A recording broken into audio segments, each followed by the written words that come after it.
Have you ever wondered why your parents or grandparents keep getting urinary tract infections again and again only a few weeks after finishing treatment? It comes back. Many people assume it is simply normal with aging, but that is not quite true. The culprit is often surprisingly simple, tucked inside everyday habits we hardly notice. As we grow older, the body does not send signals as strongly as before. The sense of thirst fades, so you drink less water without realizing it. The bladder sometimes does not empty completely after each trip to the bathroom. Cleaning the wrong way unintentionally gives bacteria a chance to cling and multiply. The result is a urinary tract that becomes an easy target for bacteria, and the cycle of antibiotics better relapse keeps repeating. This is not fate. It is a signal that we need to fine-tune a few very small details in daily life. In today's video, we will gently loosen each of those knots together, in a way that is clear and easy to follow. I will show you 7 small but crucial habits that help older adults prevent UTIs, practical steps you can apply right in the kitchen, the bathroom, and the daily schedule. And there is one simplest habit that almost anyone can start today, yet it is often overlooked. I will save it for the end, because it can be the line between someone who keeps relapsing and someone who gradually leaves this worry behind. We will move through the journey from how to drink enough water, to how to urinate so the bladder is truly empty, to the finer points of personal hygiene and regular checkups. If you care about the health of an older loved one, remember to like, subscribe, and turn on notifications so you do not miss the next helpful videos. 1. Drinking enough water. The most overlooked culprit is a simple glass of water. When you drink enough, your urine is diluted and bacteria are swept out of the bladder before they can take hold. When you drink too little, urine becomes concentrated, the bladder lining gets irritated, and E. coli finds the perfect place to multiply. In older adults, the sense of thirst fades with the years, so it is easy to slip into dehydration without noticing. You move through a busy day, rarely seeking out water, and by the time you feel thirsty, it is already late. The bladder is not only uncomfortable, it is also less able to rinse away bacteria on its own. Science stands behind this small habit. A study published in JAMA Internal Medicine shows that simply adding about 1.5 liters of water per day can cut the risk of recurrent UTIs by nearly half. Not a new drug, not a complicated procedure, just staying faithful to your glass of water. When your body is well supplied, the flow through the urinary tract works like a quiet cleaning crew. Everything is carried away regularly, leaving no dead spots for bacteria to hide. Dehydration also brings constipation. A full bowel increases pressure on the bladder, making it harder to empty completely and unintentionally, giving bacteria more opportunity to remain. I want you to picture Carol, 74, worn down by infections that seem to arrive on schedule. Her daughter noticed that all day long Carol took only a few tiny sips, the cup always sitting there half full. They began with one very simple change. A handled water pitcher placed exactly where she liked to read the paper, and each time she passed by, she took a few sips. Morning water brightened with a slice of lemon. Lunch included a warm bowl of soup. The afternoon brought a wedge of watermelon or an orange. They also timed it wisely, more drinking through the day, easing off toward evening to limit nighttime trips. 6 months went by with no recurrences at all. Carol told me, "I never realized staying hydrated could make such a big difference." It was not a miracle. It was the steady power of small sips, winning over the old habit of forgetting. You can start right now. Fill a water bottle that is yours, and keep it where you spend the most time. Sip steadily through the day instead of waiting for thirst. If plain water is tough to enjoy, drop in a few mint leaves, a slice of cucumber, or a wedge of lemon for freshness. At meals, add hydrating foods like soups, broths, and juicy fruits that quietly contribute to your daily intake. If you worry about waking at night, shift more of your drinking to morning and early afternoon, then taper as the sun goes down. And if you have heart disease, kidney disease, or take a diuretic, talk with your clinician about the amount that is right for you. That small layer of caution lets you build a big, bladder-friendly habit with confidence. Mini test for you. The next time you use the bathroom, take a quick look at the color of your urine. If it is dark yellow, like strong tea, that is your body's reminder that it is thirsty. Have a moderate glass of water and set a gentle cue every few hours to take a few more sips. After a day or two, you will notice the color lightening, the odd stinging fading away, and your body feeling more at ease. Small, but unmistakable. Simple and effective. If you notice that your mother, grandmother, or you yourself often forget to drink water, type the number 1 in the comments so we can remind each other to keep this habit going. And remember, water is the first shield, but not the only one. Because if you have another habit holding urine or not emptying fully, bacteria still get a chance to stay. Few people pay attention to this secret, and I will reveal it right after this. 2. Going when you need to, and emptying fully. The culprit here turns out to be surprisingly simple. The habit of holding urine and leaving the bathroom while your bladder still has residual urine. It sounds minor, but the moment you tell yourself, later, you turn the bladder into a warm, stagnant pond where bacteria, especially E. coli, have time to cling and multiply. The longer you wait, the more urine pools, the more the lining becomes irritated, and each trip to the bathroom feels like a rushed sweep rather than a true clean. In midlife and older age, incomplete emptying becomes even more common. The bladder muscle weakens with the years. Men may struggle with an enlarged prostate. Women can experience pelvic organ prolapse, and the body may carry the echoes of neurologic conditions, such as Parkinson's disease, diabetes, or a prior stroke. The consequence of that incomplete flow is leftover urine that adheres to the bladder wall, and the cycle of infection relief relapse keeps spinning. Over time, it can lead to bladder stones and even harm the kidneys. The solution is not as complicated as you might think. Start with the decision to go as soon as your body sends the signal, rather than stretching the interval simply because you are busy or because finding a restroom feels inconvenient. Once you are there, give the bladder a real chance to empty. After you finish, wait 1 to 2 minutes, relax, take a deep breath, and try again. That second round, you see, is the residual urine that your body did not expel the first time. If you often need to strain to start, if the stream is weak or stops and starts, or if you still feel pressure after standing up, that is your sign to speak with a clinician to rule out blockage or an underlying neurologic issue. Do not ignore it. Picture Mr. Johnson, 76, in Florida. He used to hold urine on every grocery run because searching for a public restroom felt bothersome. At first, he told himself, a little longer will be fine. A few months later, the burning and low-grade fevers began visiting more and more often. During one appointment, his doctor suggested 2 simple changes: use a regular schedule to go every few hours, and practice double voiding every time he was in the bathroom. He tried, still skeptical, then realized how the pressure eased day by day. The infections came far less often. He told me, "It is such a small change, but it saved me from so many painful infections." You can do the same today. Instead of waiting for an urgent wave of pressure, set a steady rhythm for bathroom breaks so the bladder does not have to store for too long. When you sit, keep your back upright and both feet planted to help your body relax and release more completely. If you are a man with an enlarged prostate, choose to sit rather than stand so emptying is easier. Gentle pelvic floor work like Kegel exercises can strengthen support over time, helping each trip become more complete. These small details add up, and together they change the bigger picture of your infection risk. Here is a mini test for your next bathroom visit. When you think you are finished, check the time and wait 1 to 2 minutes. Breathe deeply, soften your abdomen, and try again. If a bit more urine comes out, that was the portion your bladder had not yet expelled, and it is often the preferred hiding place for bacteria. Repeat this for a few days and notice how the lower belly feels lighter, the random urges shrink, and those sharp stings fade from your routine. Small, but worth it. Consistent and effective.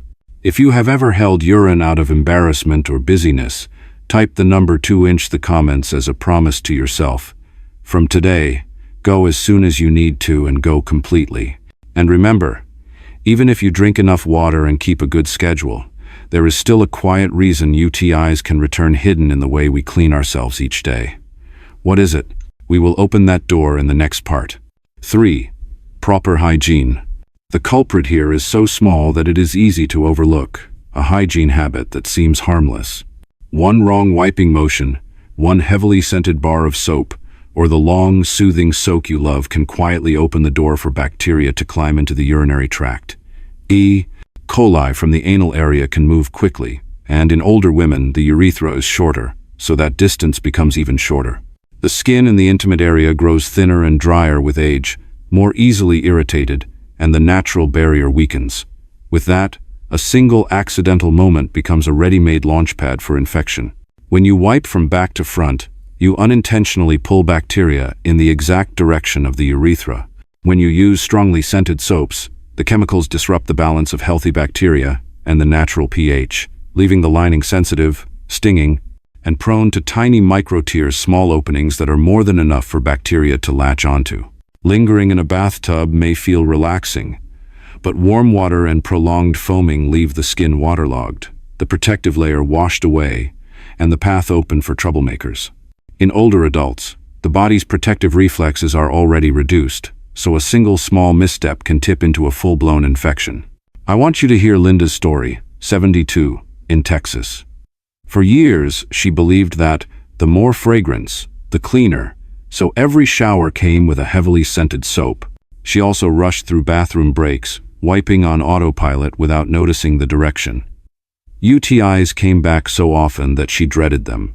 Then her doctor suggested a very simple shift: switch to unscented, gentle products. When cleaning, always wipe from front to back. Choose a shower over long soaks. She followed the plan, half convinced. For nearly a year, the infections did not return. She laughed and said, "I thought hygiene meant more soap, but actually, less is better." You can begin today without anything fancy. After each bathroom visit, pause for a beat and remember the principle, front to back. Then pat the skin dry so the area stays comfortably dry and protected. In the shower, make it your default. If you love a soak, keep it brief, no more than 10 minutes, and skip bath bombs or perfumed bubbles.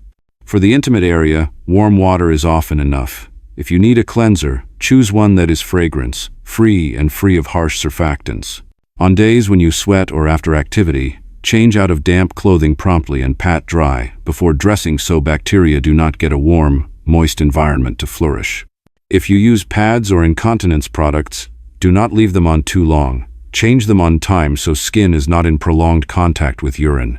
And there is one practice that feels like deep clean, but is actually very harmful: do not douche, because it disrupts the natural balance and makes it easier for harmful bacteria to surge. Here is a simple mini test for you.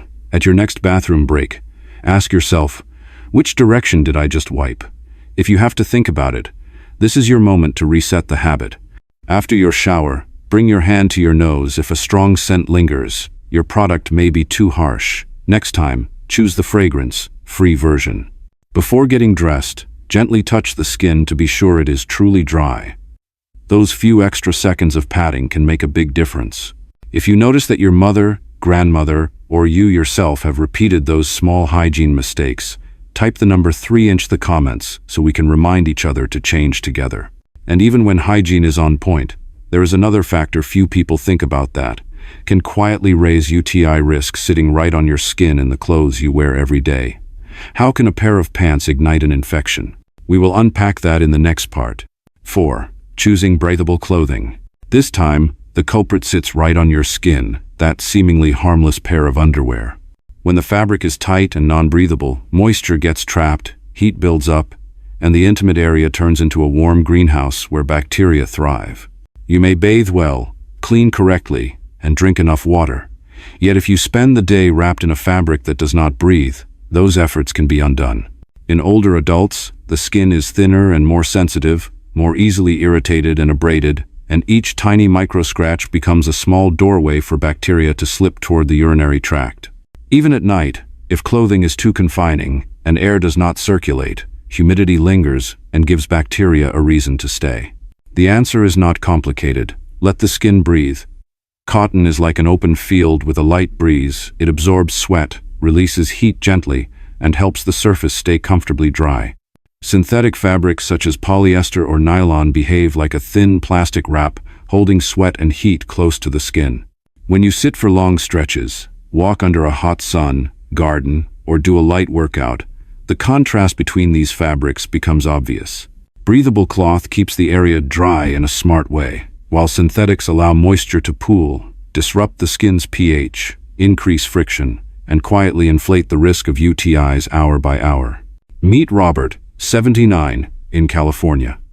He loved slim jeans and synthetic underwear because they felt neat and durable. He never imagined clothing could be tied to urinary health. When infections kept returning, his clinician suggested one small switch: cotton underwear and looser pants. He agreed, reluctantly, keeping his favorite look for short outings but letting his body breathe on ordinary days. A few weeks later, the clammy, trapped feeling disappeared. A few months later, the infection stopped. He laughed. "I never thought something as simple as underwear could make such a big difference." You can start right now. When you choose underwear, pay attention to what your skin tells you. Cotton feels soft, absorbent, and does not cling. Synthetics feel slick but quickly turn hot and stuffy. Clothing should fit comfortably, loose enough that you could slide a fingertip under the waistband without a mark. After activity, gardening, or a warm weather walk, do not let your body sit inside a sweat-soaked layer. Change promptly, give your skin a short breath, then dress again. In the evening, if it feels comfortable, sleep without underwear. It is a small rest window that lets delicate skin recover. When laundering, choose gentle, fragrance-free detergent. Older skin does not need perfume to be clean. It needs products that do not irritate. And keep one simple habit that matters more than it seems. Change underwear every day, as routinely as brushing your teeth. Here is a mini test you can try today. Open your drawer and pull out the pair you wear most. Check the tag. If cotton leads the list, you are on the right track. If polyester or nylon dominates, make yourself a small promise to switch gradually over the next few weeks. In the morning, put your clothes on and stand before the mirror. Breathe deeply. If, after a few minutes, the area under the waistband already feels warm and damp, that is your signal that the garment is too tight or too sealed. Go up one size, or move to a more breathable fabric. With that single change, you will notice a clearer sense of comfort by day's end, less chafing, less moisture, and a calmer urinary tract. If you believe underwear really can influence health, type the number 4 in the comments so we can share this small tip together. But clothing is only one piece. There is still a hidden player inside your daily diet, something many of us reach for every morning that can make UTIs worse. What is it?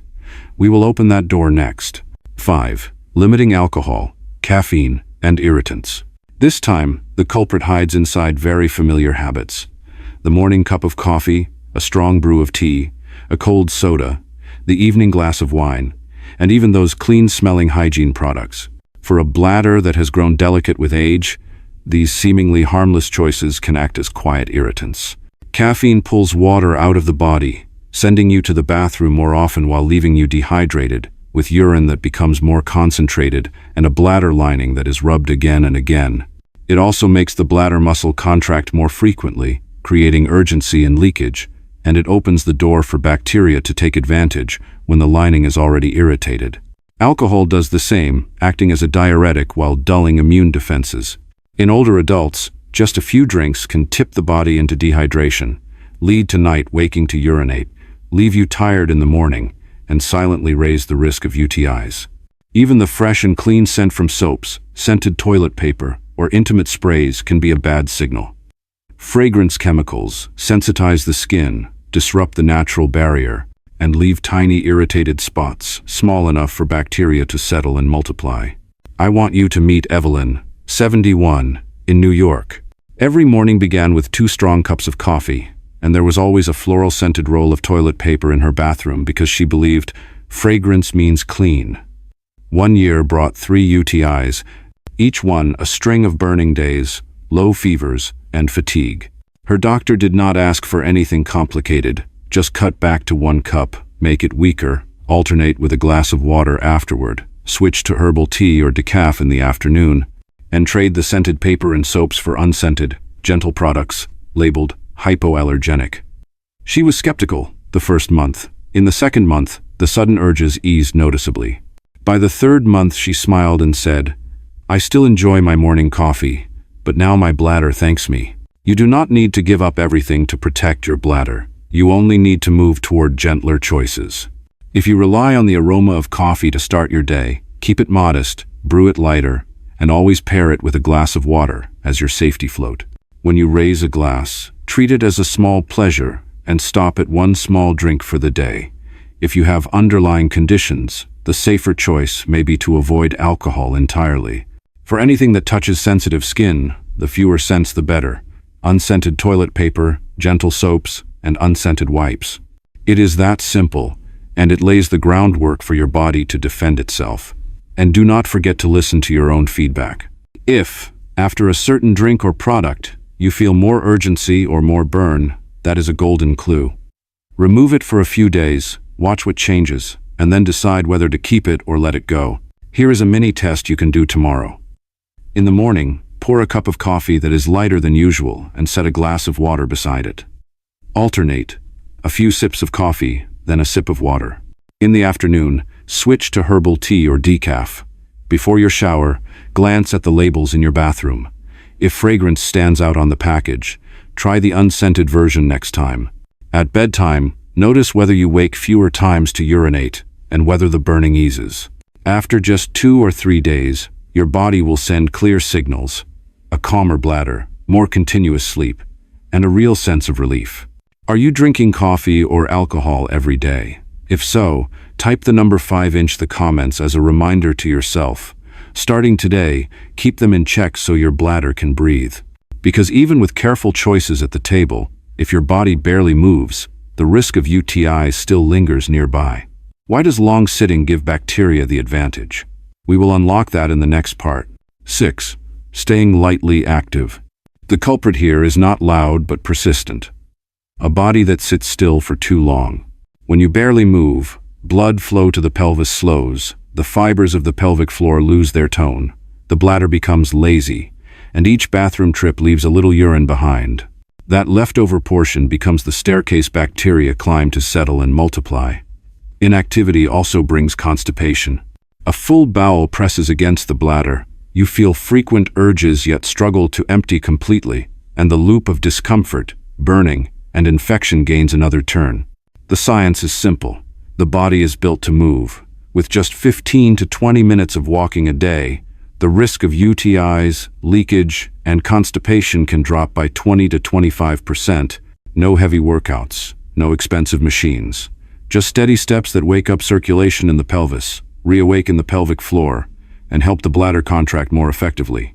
When those foundational muscles are activated, the emptying reflex becomes complete. That last bit of flow no longer cuts off the way it used to. Paired with gentle Kegel work like holding as if you are stopping urine for 3 to 5 seconds and then fully relaxing. The deep fibers are retrained, subtle but steady. So the next time you go, you truly finish. I want you to meet Daniel, 75, in Ohio. After retiring, the sofa and the remote became close companions. He figured that because he was not doing anything strenuous, his body would feel less tired, yet UTIs and constipation kept dropping by uninvited. His clinician suggested a plan that sounded almost trivial. Walk the block for 15 minutes each day, splitting it into 2 outings if needed. Once every hour, stand up, reach tall, roll the shoulders, lift the knees a few times right where he was, and practice Kegels 10 to 15 repetitions 2 to 3 times a day. He followed it, a little reluctant at first. In the second week, the heaviness in his lower belly eased. By the 4th week, he no longer felt unfinished after the bathroom. 4 months later, he smiled. I feel lighter, I sleep deeper, and those painful UTIs have not come back. You do not need to overhaul your life to get there. You only need to free your body from stillness. Right now, stand and take a few laps around the room and feel warmth return to the hips. If you must sit for long stretches, treat each hour like a gentle bell. Stand, reach your arms high, lean side to side, lift each knee a few times to nudge the blood along. Outdoors, pace does not matter. What matters is a steady rhythm and an easy breath. For Kegels, choose a private moment while brushing your teeth, waiting for the kettle to boil, or before bed engage as if stopping a urine stream, count to 3 or 5, then release completely. The sign you are doing it right is that your belly is not bracing, your glutes are not gripping, and only that deep inner lift is happening, like raising a light handkerchief. If getting outside is hard, you can still train on a chair. Lift the legs, circle the ankles, roll the shoulders, lengthen the spine. All of this is enough to break inertia. And if motivation slips, find a small group, a gentle community yoga class, a neighborhood walking circle, because feet go farther with company. Here is your mini test. Set a timer on your phone for 60 minutes. When it chimes, stand up, walk 50 to 100 slow steps, sit again, and do 10 light Kegels. Repeat this for 2 days. You will notice your body sending clear signals, less weight in the lower abdomen, fewer random urges, and a steady fading of those sharp stings. Small, yet it reshapes the big picture. Consistent, and it truly makes a difference. If you believe that just a few minutes of daily walking can protect your bladder, type the number 6 in the comments as a promise to yourself. Because even if you drink water, move, and keep excellent hygiene, there is still one final line of defense that truly decides the outcome: noticing early warning signs and keeping regular checkups. That is the lock on the door that blocks dangerous complications of UTIs, and that is where we are going next. 7. Regular monitoring and checkups. The final culprit is something many people delay: a simple routine checkup. As we grow older, a UTI does not always knock with loud signals like burning urination or a high fever. Sometimes it arrives as a vague tiredness, an afternoon when names of grandchildren get mixed up, or a day when appetite suddenly drops for no clear reason. If ignored, the infection can climb to the kidneys and from there move into the bloodstream. At that point, it is no longer a matter of a few antibiotics and a week of rest. It becomes a dangerous complication that can threaten life. That is why proactive evaluation becomes the last line of defense, a door that closes at the right moment, blocking risk before it grows. A regular visit helps the clinician see the hidden part of the iceberg. Subtle symptoms are weighed alongside the whole health picture. A simple urine test can reveal early signs of inflammation. The medicines you take, diuretics that drive frequent urination, anticholinergics that dry the urethra and hinder emptying, are reviewed and adjusted so they do not accidentally add strain to the bladder. Underlying conditions, such as diabetes or an enlarged prostate, which quietly raise UTI risk, are managed more tightly. All roads point to the same goal: detect early, intervene early, and prevent complications. Listen to Margaret's story, 80 years old in Michigan. She did not complain of pain, fever, or burning. For several weeks, her son simply noticed she was more confused, left food on the plate, and preferred to be alone. They kept their annual appointment as usual. In the clinic, the doctor patiently asked about small daily habits, requested a urine sample, and did not dismiss the signs that seemed trivial. The result was a UTI in the making. With early treatment, she slept peacefully again, her memory brightened, and her voice warmed as before. Her son said that without that appointment, they would never have thought of a UTI, and the risk might have gone too far. You can start protecting yourself today with concrete steps that require no elaborate plan. Do not let the checkup sit as a date on paper. Book it, and treat it as an engagement as important as meeting a loved one. 1 week before the visit, keep a personal bladder diary: which days you go more often, whether there is any burning, what the color looks like, and how many times you wake at night. Bring that notebook to the clinic, so your clinician can read your body's language. When discussing medications, ask directly: is anything I take making my bladder work less well? And are there alternatives better suited to my age and conditions? And if you are a caregiver, do not look only at temperature or blood pressure. A day of sudden confusion, a skipped meal, or a shift in personality can be an early alarm bell for UTI in older adults. Here is a mini test to start right now. Open your phone and set a reminder for the next available checkup this year. If it is already scheduled, add a small reminder to bring your medication list and your bladder diary. Tonight, before sleep, write 3 lines. Total bathroom trips today, whether you woke at night to urinate, and any discomfort you noticed. Repeat those 3 lines for a few days, and you will hand your clinician a map far clearer than any hurried description. If you believe an annual checkup can be the final shield against complications, type the number 7 in the comments as a reminder for yourself and your family. We have now walked through 7 golden habits to prevent UTIs in older adults. But the most important question remains: How do you begin today with just one small step? The answer is waiting in the conclusion. UTIs are not a sentence attached to growing older. You have just seen that with very ordinary choices, drinking enough water so the flow sweeps out bacteria, going to the bathroom promptly and finishing completely so there is no place to hide, keeping hygiene correct so the natural barrier stays strong, choosing breathable clothing so skin can breathe, moderating caffeine and alcohol so the bladder is less irritated, keeping gentle movement so pelvic circulation stays awake, and keeping regular checkups to catch problems early. Older adults can break the loop of infection, relief, and relapse. The most important truth is that you do not need to do everything today. The power lives in the first step, small but clear. One extra glass of water in the morning. One trip to the bathroom the moment your body calls instead of waiting. One softer, more breathable pair of cotton underwear. Once that first step is steady, the next steps come naturally, and the picture of health shifts tone slowly but surely. If you would like to go deeper on better sleep in later life, a foundation closely connected to immunity and bladder health, watch the next video right after this. Sleep better, defend better. That is the next part of the journey we are taking together. Before you leave, I want to hear your voice. Which habit will you start today? One glass of water? One timely bathroom break? Or a more breathable clothing choice? Share in the comments so we can remind each other to keep moving forward, one small but steady step at a time. And if what you just watched was helpful, please like and subscribe. Your support helps us continue creating videos that stand beside you and your family on the path to living healthy and at ease.